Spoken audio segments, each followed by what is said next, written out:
والصلاة والسلام عليك يا حبيب الله والصلاة والسلام عليك يا حبيب الله والصلاة والسلام عليك يا نور الله والصلاة والسلام عليك يا نور الله صلى الله تعالى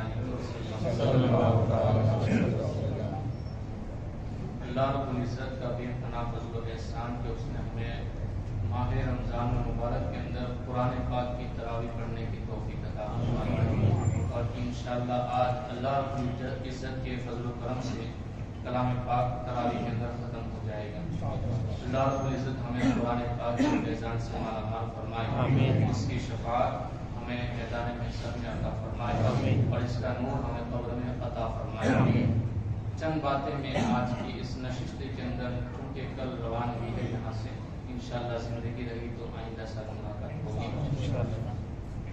آج بالخصوص ابھی چند لمحوں کے بعد ہم ماہ رمضان کے عشرۂ آخرہ کے اندر داخل ہونے والے ہیں اور یہ عشرہ بالخصوص جہنم سے آزادی کا عشرہ ہے اور اس عشرے کے بارے میں حضور صلی اللہ علیہ وسلم نے بڑی بہترین باتیں بیان فرمائی ہیں۔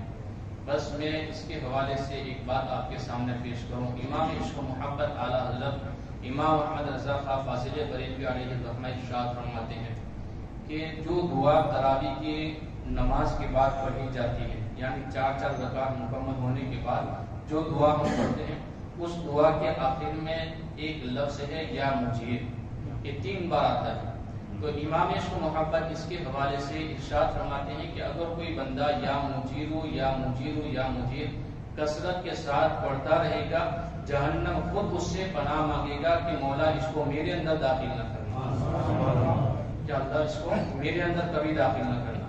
تو یا مجیرو یا مجیرو یا مجیر یہ رب تبارک و تعالیٰ کے صفاتی ناموں میں سے ہیں اور اس کا ورد کرنا یہ رب تبارک و تعالیٰ کا ذکر کرنا ہے۔ اور اگر کوئی بندہ ذکر الہی کرتا ہے تو رب تبارک و تعالیٰ اسے بے حساب اجر و ثواب عطا فرماتا ہے۔ آقا کریم صلی اللہ علیہ وسلم نے ارشاد فرمایا ان الشیطان واضع خطمہ علی قلب ابن آدم، یعنی شیطان نے اپنی سونڈ انسان کے دل کے اوپر رکھی ہوئی ہے۔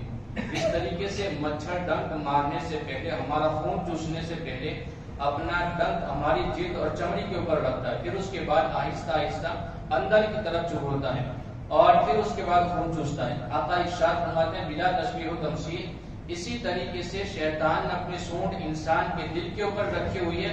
ان ذکر اللہ فنسى، اگر بندہ مومن رب تبارک و تعالیٰ کا ذکر کرتا ہے تو شیطان اپنی سونڈ ہٹا لیتا ہے، شیطان اپنی سونڈ ہٹا لیتا ہے۔ وَإِن نَسِيَ انتقم قلبه، اگر انسان یعنی بندہ مومن ذکر الہی سے غافل ہو جاتا ہے تو پھر شیطان انسان کے دل کو اپنی سونڈ کے اندر لے لیتا ہے۔ اور آقا ارشاد فرماتے ہیں ذالک وسواس الخناس، یہی وہ مرحلہ ہوتا ہے جہاں سے شیطان انسان کے دل کے اندر وسوسے پیدا کرتا ہے۔ آج یہی وسوسے ہیں کہ اگر میں نماز پڑھنے کے لیے جاؤں گا اور اپنی دکان کا شٹر بند کروں گا تو میرے کسٹمر کم ہو جائیں گے، میرے کاروبار میں کمی واقع ہو جائے گی، لوگ کم ہو جائیں گے، کسٹمر نہیں آنے لگیں گے۔ اگر میں نے محفل رسول کے اندر یا محفل میلاد کے اندر حاضری دی یا کسی اجتماع کے اندر حاضری دی تو اس طریقے سے دوستوں کے اندر کیا کیا باتیں ہونے لگی۔ تو یہ ساری باتیں شیطانی وسوسوں کی طرف سے ہوتی ہیں۔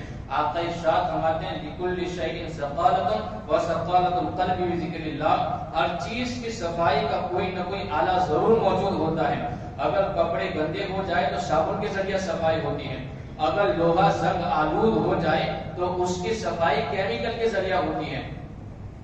آقا ارشاد فرماتے ہیں وَسَقَالَةُ الْقَلْبِ بِذِكْرِ اللَّهِ، اگر دل میلا ہو جائے ذکر الہی کرو، اللہ تمہارے دل کو صاف فرما دے گا، اللہ تمہارے دل کو صاف فرما دے گا۔ اب آگے چل کر کے ایک بات میں آپ کو بالخصوص بتاؤں، اگر کوئی بندہ، چونکہ یہ جو ہمارے درمیان آنے والا عشرہ ہے یہ ذکر الہی اس کے اندر کثرت سے کرنا چاہیے، اور اس عشرے کے بارے میں بتایا گیا ہے کہ اللہ رب العزت نے اس کی طاق راتوں کے اندر شب قدر کو مخفی رکھا ہوا ہے، یعنی چھپا کر کے رکھا ہوا ہے۔ 21، 30، 25، 27، 29 ان طاق راتوں کے اندر اللہ رب العزت نے شب قدر کو چھپا کر کے رکھا ہوا ہے۔ اگر کوئی بندہ ان طاق راتوں میں شب قدر کو پانا چاہتا ہے کثرت سے ذکر الہی کرے، اور ذکر الہی کی برکت کیا ہوگی؟ ذکر الہی کے وسیلے سے بندہ رب سے جو مانگے گا مولا اسے سب کچھ عطا فرما دے گا۔ اس پر ایک حکایت میں آپ کو سناؤں، بڑی ایمان افروز حکایت ہے۔ حضرت امام احمد بن حنبل بڑے بہترین امام گزرے ہیں، یہ وہ امام ہیں جن کی دنیا کے اندر تقلید کی جاتی ہے. ہم امام اعظم ابو حنیفہ کے مقلد ہیں، ان کی تقلید کرتے ہیں. اسی طریقے سے امام احمد ابن حنبل کی بھی تقلید دنیا کے اندر کی جاتی ہے. امام احمد ابن حنبل ارشاد فرماتے ہیں کہ میں ایک مرتبہ تبلیغ دین کے سلسلے میں ایک اجنبی علاقے کے اندر گیا جہاں میری پہچان والا کوئی نہیں تھا، میرا رشتہ دار کوئی نہیں تھا، میرا دوست کوئی بھی نہیں تھا. میں صبح سے لے کر کے شام تک وہاں پر تبلیغ دین کا فریضہ انجام دیتا رہا، لوگوں کو دعوت دین پہنچاتا رہا، رب کے احکامات اور پیغامات لوگوں تک پہنچاتا رہا، نمازیں پڑھتا رہا. جب عشاء کی نماز پڑھنے کے لیے مسجد کے اندر پہنچا تو میں نے سوچا کہ اب یہاں پر میرا کوئی رشتہ دار نہیں ہے، میرا کوئی پہچاننے والا نہیں ہے، تو اب میں یہیں پر بستر لگا کر کے مسجد کے اندر سو جاؤں گا. صبح سویرے نماز فجر ادا کرنے کے بعد اپنے سفر پر روانہ ہو جاؤں گا. حضرت امام احمد ابن حنبل نے نماز عشاء ادا کی اور پھر اس کے بعد نماز پڑھنے کے بعد بستر لگانے لگے تو مسجد کا خادم آپ کے پاس آیا اور آ کر کے کہنے لگا حضور آپ کو یہاں پر سونے کی اجازت نہیں. اللہ اکبر. کیونکہ مسجد کا خادم آپ کو پہچانتا نہیں تھا، آپ کے لیے وہ علاقہ اجنبی تھا. پھر حضرت امام احمد ابن حنبل نے وہاں سے بستر اٹھایا اور مسجد کے صحن کے اندر باہر چلے گئے.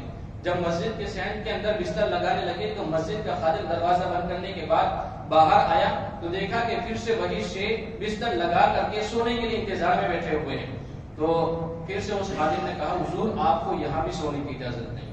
اتنے بڑے عالم دین اور اتنے بڑے امام یہ نہیں کہتے ہیں کہ مجھے تم مسجد سے کیوں نکال رہا ہے، تم مجھے مسجد کے اندر سونے کی اجازت کیوں نہیں دے رہا ہے. اتنے بڑے امام اتنے بڑے عالم دین ہونے کے باوجود ان کی زبان مبارک سے ایک جملہ نہیں نکلا. اس کے اندر ہمارے لیے بھی درس موجود ہے، تو اس سے بہت ساری باتیں ہمارے لیے سمجھ میں آنے والی ہیں. تو امام احمد ابن حنبل کو مسجد سے نکالا گیا، مسجد کے صحن سے نکالا گیا، یعنی انہیں وہاں پر سونے کی اجازت نہیں دی گئی. ایک شخص راستے کے اس پار کھڑے ہو کر کے یہ سارا منظر دیکھ رہا تھا کہ ایک بزرگ کو مسجد سے بھی نکالا گیا، مسجد کے صحن سے بھی نکالا گیا. تو اس آدمی نے راستے کے اس پار کھڑے ہو کر کے حضرت امام احمد ابن حنبل کو آواز دی حضور آپ میرے گھر تشریف لائے، میں اپنے گھر آپ کے سونے کا انتظام کر دوں گا، میں اپنے گھر آپ کے سونے کا انتظام کر دوں گا. حضرت امام احمد ابن حنبل ارشاد فرماتے ہیں میں اس کو پہچانتا نہیں تھا، وہ مجھے پہچانتا نہیں تھا، بس انسانیت کے ناطے اس نے دعوت دی، میں نے اس کی دعوت پر لبیک کہتے ہوئے اس کے پیچھے چل دیا. امام احمد ابن حنبل ارشاد فرماتے ہیں میں جب اس کے گھر پہنچا تو میں نے دیکھا کہ اس کا گھر دکان کی طرح ہے اور وہ خباز ہے. خباز یعنی روٹیاں بنا کر کے بیچنے والا، وہ خباز ہے، روٹیاں بنا کر کے بیچا کرتا ہے.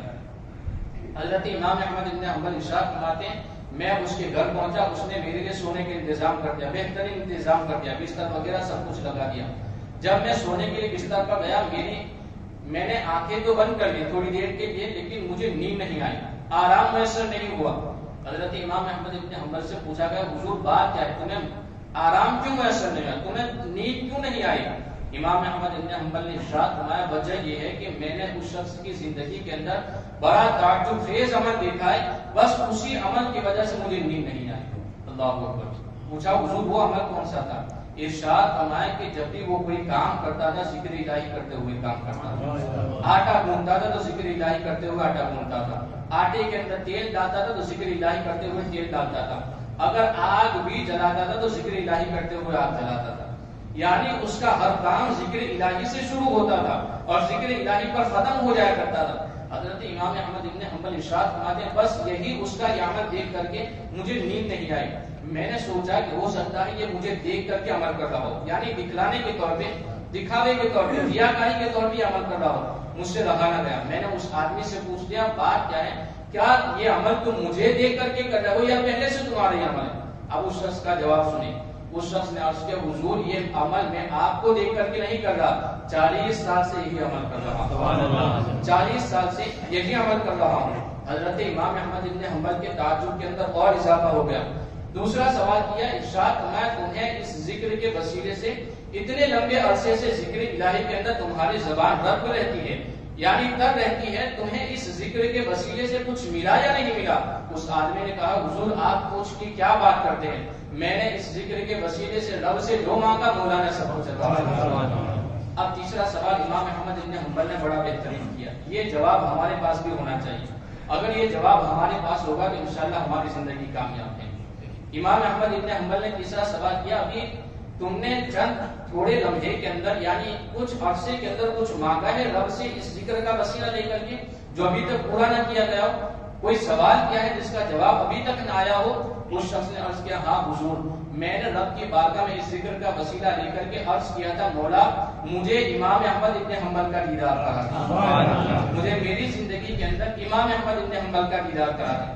حضرت امام احمد ابن حنبل نے ارشاد فرمایا تیرا ذکر کی وجہ سے رب سے تعلق اور کانٹیکٹ اتنا مضبوط ہو گیا ہے کہ رب نے مجھے کھینچ کر تیرے قدموں تک پہنچا دیا ہے، جس سے تو بات کرتا ہے میں کوئی اور نہیں، میں خود امام احمد ابن حنبل۔ اس سے اندازہ لگائے کہ اگر بندے مومن ذکر الہی کرتا ہے تو رب تبارک و تعالی اسے جو مانگتا ہے عطا فرما دیتا ہے۔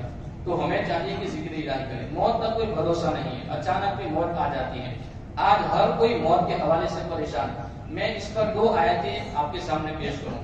اللہ رب العزت کے کلام کا ایک خاصہ ہے، جہاں اللہ رب العزت نے قرآن پاک کے اندر دعویٰ فرمایا وہیں پر اللہ رب العزت نے اس کی دلیل بھی فوراً عطا فرمائی۔ مثال کے طور پہ اللہ رب العزت نے دعویٰ کیا انی جاعل فی الارض خلیفہ، میں زمین میں اپنا خلیفہ بنانے والا، فرشتوں سے ارشاد فرمایا۔ تو فرشتوں نے کیا کہا تھا؟ مولا تو ایسے کو اپنا خلیفہ بنائے گا جو زمین میں جانے کے بعد فساد مچائیں گے، خون ریزہ کریں گے؟ اللہ نے ارشاد فرمایا انی اعلم ما لا تعلمون۔ دلیل کیا تھی؟ جو میں جانتا ہوں تم نہیں جانتے۔